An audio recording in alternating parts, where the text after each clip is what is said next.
मी, माझो मित्र आणि मित्राचो मोठो भाव असे आम्ही तिघेजण एका गावात जागरण गोंधळ घालूक गेलो होतो. 2 वाजता गोंधळ संपलो तसे आम्ही मोटरसायकलने घराकडे येऊक निघालो आणि वाटेत जा काय आमच्यासोबत घडला त्याच्यात आम्ही अक्षरशः मरता मरता वाचलो. मंडळ, तुमचं पुन्हा एकदा मालवणी बोको या यूट्यूब चॅनलवर स्वागत असा. मित्रांनो, आज मी तुमच्यासाठी आपलेच एक सबस्क्रायबर समर्थ कासुर्डे यांनी पाठवलेलो त्यांचं एक सत्य अनुभव घेऊन इलेलो असं.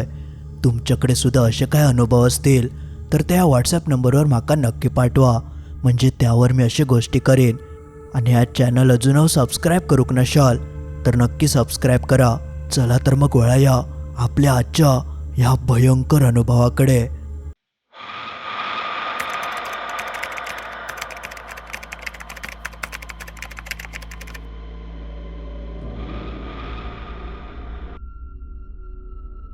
माझं नाव समर्थ. ह्यो अनुभव आम्ही 3 जणांनी अनुभवलं होतं. माझो मित्र सोहम आणि त्याचा एक मोठो भाव होतो आणि हे दोघोले गोंधळ वगैरे घालायचे. साधारण ही घटना शिमग्याच्या दिवसांमध्ये घडली होती. आणि तुमका तर माहिती असा, शिमग्याक गावा ही सगळी गजबजलेली असतात. सगळे चाकरमाने गावाकडे येतात आणि शिमग्याचा उत्सव खूप आवडीने साजरा केला जाता. तेव्हासुद्धा आमचा गाव संपूर्ण भरला होता. सगळेजण इले होते आणि त्याच काही दरम्यान गावांमध्ये जागरण गोंधळांका सुरुवात झालेलो. तर एकदा झालं असं, माझे मित्र म्हणजे सोहमका जागरण गोंधळ घालूक एका गावात बोलवल्याने होता. सोहम आणि त्याचा मोठो भाव आपल्या 2 व्हीलरने जाणार होते. त्यांच्याकडे स्प्लेंडर होती. तर सोहम तेव्हा माका म्हणालो, आम्ही गोंधळ घालूक जातो, तू येतं काय? माकासुद्धा त्या सगळा खूप आवडायचा म्हणून मी म्हणाले ठीक आहे. रात्री 11 वाजता तो गोंधळ सुरू होणार होतो आणि जेवणा वगैरेची सोय थयच केली जायची. त्यामुळे घरच्यांका मी सांगितलंय की मी सोहमबरोबर गोंधळात जातोय. तेव्हा तसे आम्ही लहानच होतो. माझा आणि सोहमचं वय तसं सारख्याच 15-16 वर्षांचं, पण सोहमचा भाव मोठं होतो, साधारण 21-22 वर्षांचं. ज्यामुळे तो आमच्यासोबत असल्यामुळे घरच्यांनी काय माका अडवक नाही. पण ताजा गाव होता, ज्या गावात तो गोंधळ होतो त्या आमच्यापासून बराच लांब, तरी तासभराचं अंतर होतं आणि वाटेत एक छोटं घाटसुद्धा लागायचो. पण लहानपणापासून त्याच गावात लहानाचे मोठे झालेले असल्यामुळे आमचं तैसून बऱ्याचदा येणं जाणं असायचं, ज्यामुळे कोणी काय एवढं लक्ष देऊक नाही. घरचे म्हणाले जावा, पण सावकाश जावा. घरच्यांची परवानगी घेतल्यानंतर आम्ही 3 रात्री 9च्या दरम्यान गाडी काढलो आणि त्या ठिकाणी जाऊक निघालो. तरी 10:30पर्यंत आम्ही थंय जाऊन पोचलो. सगळी लोक जमाक लागली होती आणि पूर्ण तयारी वगैरे झालेली. काहीच वेळात तो गोंधळ सुरू होणार होतो. सोहम आणि त्याच्या भावान गोंधळात जाऊन सुरुवात केल्यान सगळेजण ते गोल बसले आणि जागरण गोंधळाक सुरुवात झाली. मी सुद्धा त्यांच्यासोबतच बसलो होतोय. तसं सगळीकडे संबळाचो नाद होऊक लागलो, आवाज घुमाक लागलो आणि जसं त्या संबळ वाजता तशी सगळी देवांची वारी थंय उभी झाली आणि त्या संबळाच्या नादावर खेळाक लागली. मी याआधीसुद्धा बऱ्याचदा गोंधळांमध्ये गेलो होतोय, त्यामुळे माझ्यासाठी त्या नवीन नाही होता. पण बघता बघता तो जागरण गोंधळ खूपच रंगाक लागलो. तरी 12-12:30 झाले असतील आणि अचानक त्या गोंधळातच असो काय एक प्रकार घडलो, ज्या बघून सगळेजण थयचे घाबरले. सगळ्या देवांची वारी तर इली होती, पण अचानक एक वारा असा इला जा वेगळाच वाटत होता. त्या देवाचा वारा वाटाकत नाही. बाकी सगळी वारी त्या गोंधळाच्या मधोमध फिरत होती, पण ह्या मात्र जवळ जाऊक बघत नाही होता. त्यामुळे सगळ्यांका संशय इलो. मग लगेचच एका माणसान देवाऱ्यात ठेवलेलो स्वामी समर्थांचा फोटो उचलल्यान आणि तो पटकन त्या वाऱ्याच्या जवळ घेऊन जाऊक लागलो. आणि जसं ह्या सगळा होतं तेवढ्यात त्याचा वारा होता त्या पटकन अंग झटकून तसून निघाला, म्हणजे त्या माणसाच्या अंगासून बाहेर पडला. पण त्या नक्कीच वारा काहीतरी वेगळा होता. पण त्या निघाल्यानंतर तो माणूस एकदम शांत झालो. मग त्यानंतर सगळ्या गोंधळीकारांका त्याच्या घरच्यांनी जेवण वाढूक घेतल्याने आम्ही सगळेजण जेवलो आणि जेवल्यानंतर परत गोंधळाक सुरुवात केलं. तरी त्या जागरण गोंधळ रात्री 2 वाजेपर्यंत चालू होता आणि अखेरीस गोंधळाचा शेवटचा भाग इलो आणि 2-2:30 वाजेपर्यंत तो गोंधळ संपलो. आजूबाजूची बरीचशी माणसं आपापल्या घराकडे निघान गेली होती. त्या घरातली माणसं आणि सगळे गोंधळकारी एवढेच ते उपस्थित होते. मग जसं तो जागरण गोंधळ संपतं तसं मग सगळं सामान जवळ करून त्या घरात नेऊन ठेवल्याने आणि मग सगळे एक एक करून थैसून निघाक लागले. मग मी, सोहम आणि सोहमचो भाव आम्ही सुद्धा आमच्या गाडीकडे इलो. आमची गाडी पहिल्यांदा चालूच होत नाही होती, ज्यामुळे बाकी सगळे आपापले गाडी चालू करून थैसून निघान गेले. आम्ही मागेच राहिलो. पण काही वेळानं ती गाडी चालू झाली. जशी गाडी चालू होतं तशी आम्ही पटकन बसलो आणि थैसून जाऊक निघालो. तरी साधारण 1 तासाचं मध्ये अंतर होतं. पण जसे आम्ही थैसून निघतो तशी 5-6 मिनिटातच परत आमची गाडी थांबली. अशी अचानक गाडी थांबता कशी, म्हणून मग आम्ही उतरण नेमका गाडीत काय झालं तर बघूक लागलो. त्या सोहमच्या भावाची नजर गाडीच्या सायलेन्सरवर गेली. कोणीतरी आमच्या गाडीच्या सायलेन्सरच्या होलाक लिंबू अडकवल्यानं होतं, ज्यामुळे ती गाडी सारखी बंद पडा. जेव्हा आम्ही त्या बघितलं तेव्हा आम्ही जरा घाबरलो. ह्या लिंबू आमच्या कोणी गाडीक लावला, कारण असं शक्यतो कोण करत नाही. तसं सोहमच्या भावान पटकन त्या लिंबू हातान काढल्यान आणि बाजूक भिरकावून दिल्यान आणि तो म्हणालो, चला, या लिंबामुळे गाडी बंद पडत होती. कोणतरी लहान पोर वगैरे असतलो, त्यांनी मुद्दाम या लिंबू वगैरे लावल्या नसत, असं काहीसं विचार करून आम्ही त्याच्याकडे दुर्लक्ष केलं आणि थैसून पुढे जाऊक निघालो. त्यानंतर गाडी काय वाटेत थांबाक नाही, ती एकदम व्यवस्थित चलाक लागली. मी सगळ्यात मागे बसलो होतोय, सोहम माझ्या पुढे आणि त्याचा भाव गाडी चालवत होतो. मध्यरात्र होऊन गेल्यामुळे बाहेर मरणाची थंडी होती. कडाक्याच्या थंडीत आम्ही आपले तसेच चाललेलो. स्वेटर असानसुद्धा मरणाची थंडी लागत होती. बघता बघता आम्ही अर्ध्या अधिक रस्तो पार केलो आणि तेवढ्यात आमका वाटेत एक धाबो गावलो. लाईटी वगैरे चालू होते आणि सोहमच्या भावाचे हात पूर्ण सुन्न झालेले, इतकी थंडी होती. त्यामुळे तो म्हणालो की जरा चाय वगैरे पिऊया, म्हणजे आज बरा वाटत. म्हणून त्यांनी गाडी त्या धाब्याच्या आतमध्ये घेतल्यान. तसे आम्ही त्या धाब्याच्या आतमध्ये गेलो आणि 3 चाय मागवलं. पण जोपर्यंत चाय येतं तोपर्यंत तो धाबे मालक आणि त्याचे 2-3 वेटर आपापसात काहीतरी कुजबुजत होते आणि ते आमच्याकडेच बघत होते. आमका समजत नाही होतं की आमच्याकडे बघून काय बोलतात. तसं काही वेळान एक वेटर चाय घेऊन इलो. त्यांनी चायचे कप आमच्या टेबलवर ठेवल्यान आणि जाता जाता तो आमका विचारूक लागलो की तुम्ही 2 व्हीलरवरनं इलास काय आणि आता अजून पुढे जातलास. तसं सोहमचो भाव म्हणालो, होय, कशा का आला. तितक्यात तो धाबे मालकसुद्धा थैलो आणि आमका म्हणाक लागलो, अरे असे एकटे रात्रीचे जाऊ नको, पुढचं रस्तो बरो नाया. आणि एवढा तो बोलता तेवढ्यात त्या ढाब्यावर एक बस लागली आणि त्या बसमधून 20-30 माणसं खाली उतारली. तसं तो ढाब्यावाल्याने वेटर आमच्याकडसून निघान गेले. पण त्याची ती वाक्य ऐकून आम्ही आपले तिघवले एकमेकाच्या तोंडाकडेच बघत होतो.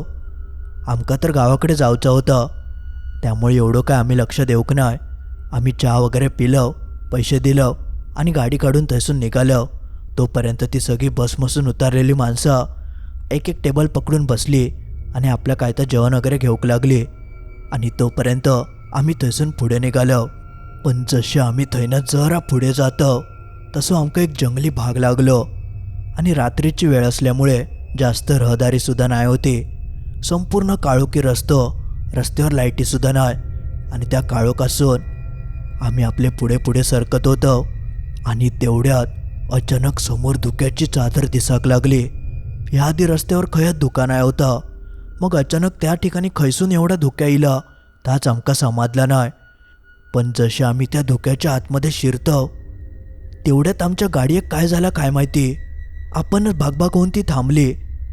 गाडी थांबल्यानंतर सोहमच्या भावान परत ती गाडी चालू करूचा प्रयत्न केल्यान, पण गाडी काय चालूच होत नाही होती. मग आम्ही सुद्धा खाली उतारलो. मग सोहमचा भाव पेट्रोलची टाकी वगैरे खोलून बघूक लागलो. पेट्रोल वगैरे सगळा होता, पण गाडी कशी चालू होत नाही त्याच कळत नाही होतं.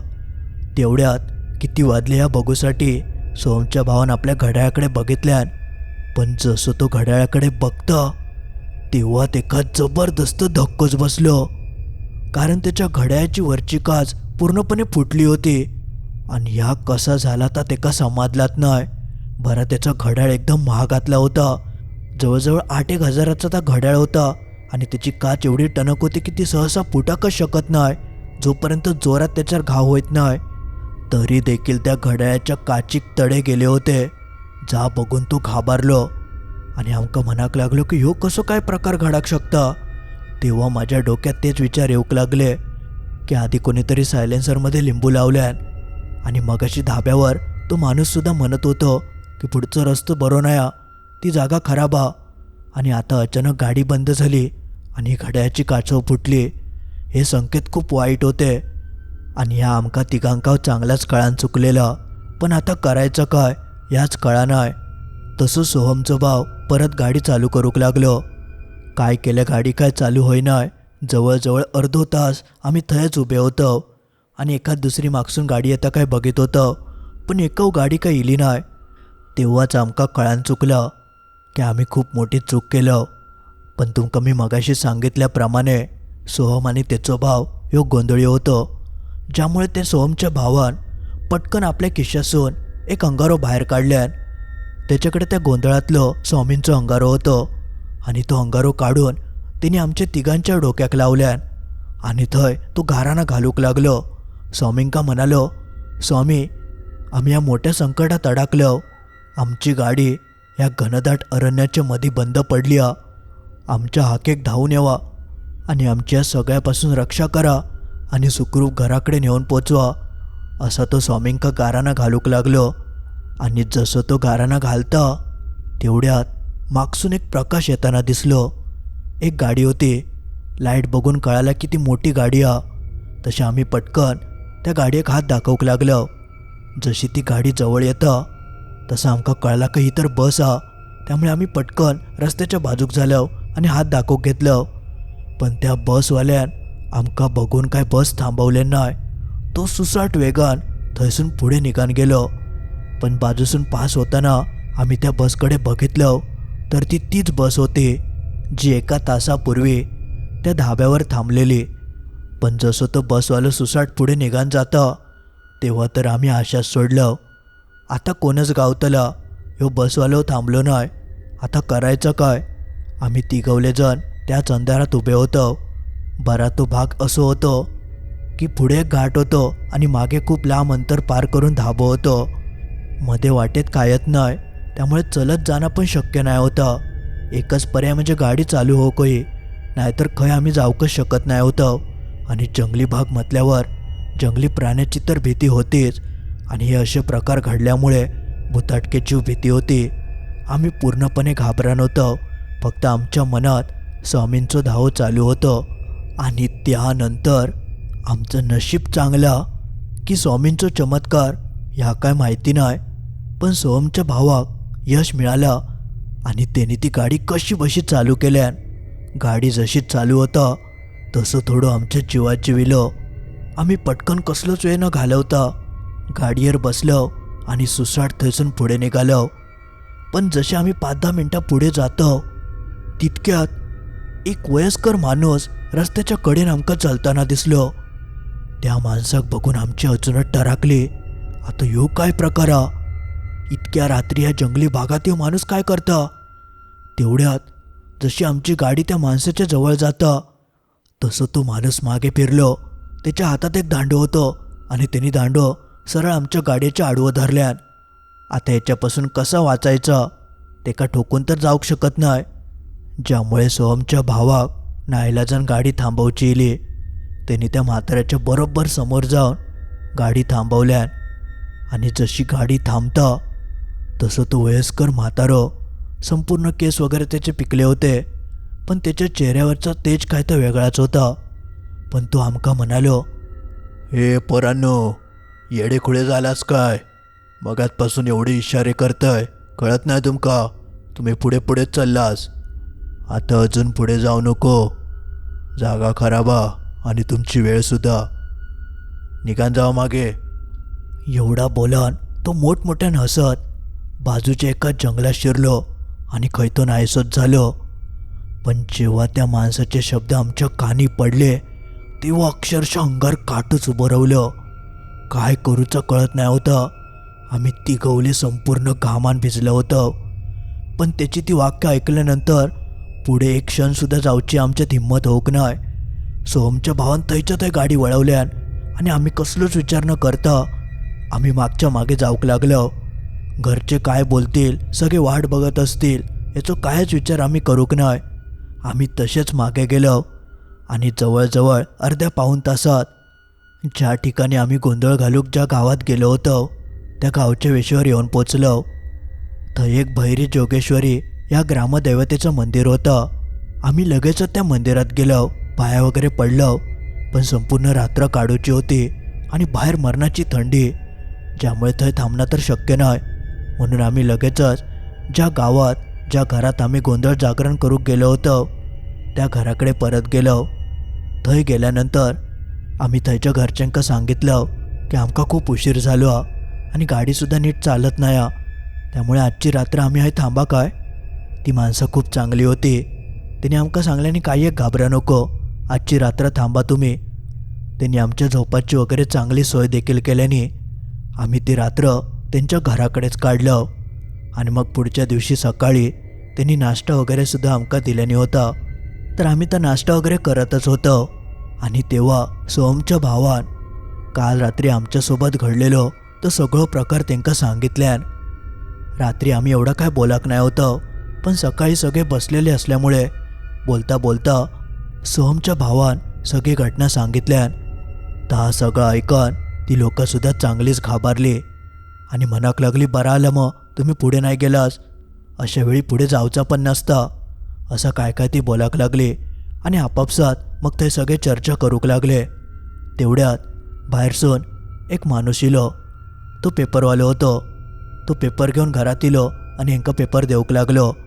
आणि पेपर देता देता त्यांनी जी काय बातमी आमका सांगितल्यान ती ऐकून आमच्या तर पायाखालचीच जमीन सरकली. तो म्हणालो, हो आजची बातमी कळाली काय? हो आपल्या समोरचा आहे तो घाट हातो, त्या घाटार एक एसटीचा अपघात झालो. पुरी एसटी दरीत कोसळली आणि सगळेचे सगळे ठार झाले, कोण एक वाचक नाही. सगळे आता थंय जमल्यात आणि खाली पडलेल्या लोकांका ते सगळे बाहेर वगैरे काढतात. आणि त्यानंतर जेव्हा त्यांनी एसटीचं नाव सांगितल्यान तेव्हा तर आमचे हातपाय थरथर कापले, कारण ती तीच बस होती जी रात्री आमका धाब्यावर गावलेली आणि अर्ध्या वाटेतच आमका ओव्हरटेक करून पुढे निघाण केली होती. त्याच बसचं त्याच दिवशी रात्री पुढे अपघात झालो होतो आणि त्याच मार्गाने आम्ही देखील पुढे जात होतो. जेव्हा या सगळं आमच्या कानी पडलं तेव्हा आमका तर जबरदस्त धक्कोच बसलो. आमची वेळ चांगली होती आणि स्वामी समर्थ आमच्या पाठीशी होते, म्हणून त्या दिवशी फक्त आम्ही वाचलो. पण त्या बसमध्ये असलेल्या लोकांची मात्र वेळ इली होती, ते मात्र वाचक शकले नाही. पण त्या ठिकाणी आम्ही असणार होतो. पण ह्यो सगळं विचार करूनच तेव्हा अक्षरशः आमचं शरीर पूर्ण सुन्न पडला होता. त्याच्या घरचे सुद्धा आमका म्हणाक लागले की तुम्ही पोरांनो वाचलास, तुमचं नशीब चांगलं, स्वामीने तुमका वाचवल्याने. स्वामी साक्षात थंय इले होते, तो माणूस दुसरं तिसरं कोण नाही, स्वामीच होते. त्यांनी तुमका थंय अडवल्याने, नाहीतर तुमचा काय खरा नाही होता. तेव्हा अक्षरशः आमच्या डोळ्यात पाणी चिलं. खरोखर स्वामी नसते तर ही गोष्ट सांगाक आम्ही कोणच जिवंत नसतो. जेव्हा जेव्हा गोंधळ घालूक आम्ही आता जातो तेव्हा ह्यो प्रसंग डोळ्यासमोर येतं. ती रात्र, तो सगळं घडलेलो प्रकार अजूनही चांगलं आठवतं. पण तेव्हा आम्ही स्वामींचं नाव घेतो आणि त्यांना स्मरण करून पुढे निघतो. मंडळी आज पुरता एवढाच. तर मित्रांनो, असं काहीसं होतं. समर्थ कासुर्डे या आपल्या सबस्क्रायबरांनी पाठवलेलं त्यांचं एक सत्य अनुभव, जो तुमका कसं वाटलं त्या कमेंटमध्ये नक्की कळवा. आणि तुमका ही गोष्ट आवडली असत तर नक्की लाईक करा, लाईक करूक विसरा नको. आणि तुमच्याकडे देखील असे काय अनुभव असतील तर ते माका नक्की पाठवा. आणि आपल्या मित्रमैत्रिणींका ह्या व्हिडिओची लिंक शेअर करूक विसरा नको, जेणेकरून ते अशा गोष्टी ऐकतील. आणि अजूनही या चॅनल सबस्क्राईब करूक नसाल तर लगेच सबस्क्राईब करून टाका. चला तर मग लवकरच भेटाया असंच काहीसं भयंकर अनुभव घेऊन बुधवारी. ठीक रात्री 10:30 वाजता